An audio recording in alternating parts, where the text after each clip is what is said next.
TVK virtual warriors பார்த்து அரசாங்கமே பயப்படுகிறது என மக்கள் கருத்து. உண்மையிலே டிவிகே ஐடி விங் இருக்குல்ல, அதை அடிச்சுக்கவே முடியாது.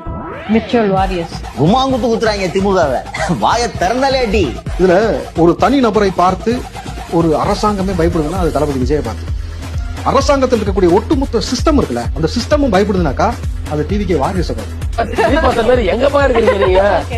அது மாதிரி நம்மளுக்கு தமிழக வெற்றி கழகத்தை பொறுத்த வரைக்கும் சரி, ஐடிவிங்கன்னு ஒண்ணு தேவையே கிடையாது. அதை தாண்டி ஒரு டீம் ஒண்ணு இருக்குது. ஒவ்வொரு பிரச்சனையிலையும் ஒவ்வொரு விஷயத்தையும் நீங்கள் எடுத்துக் கொடுக்கக்கூடிய தகவலை உளவுத்துறை கூட எடுத்ததான்றது எங்களுக்கு தெரியல. ஏன்னா அந்த அளவுக்கு நீங்க செய்யக்கூடிய இந்த விஷயம் ரொம்ப பெரிய பக்கபலமா டிவிகே இருக்கு. எல்லாரும் கட்சி ஆரம்பிச்சுதான் ஐடி விங் வைப்பாங்க. ஐடி விங் வந்த பிறகுதான் கட்சி ஆரம்பிச்சிருக்காரு இவரு. அப்படி இந்த ரசிகர்கள் தொண்டர்கள் விஜய்க்காக ஐடி விங்ல இறங்கி வேலை பாக்குறாங்க.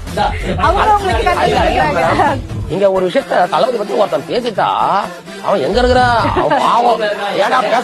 வருத்தப்பட்டு இருப்பான். தளபதி தனிநபர் தானே, அவர் வீழ்த்தியெல்லாம் நினைச்சாங்கல்ல, நாங்கெல்லாம் இருக்கிறோம்டா, எப்படி நாங்கெல்லாம் இருக்கிறோம்டா அப்படின்றத நீங்க எப்படி காட்டணும்னா, அந்த வாரியர்ஸ் நீங்க இருக்கிற வரைக்கும் தளபதியோட கெண்டக்காலே அதை கூட புடுங்க முடியும். Virtual warriors.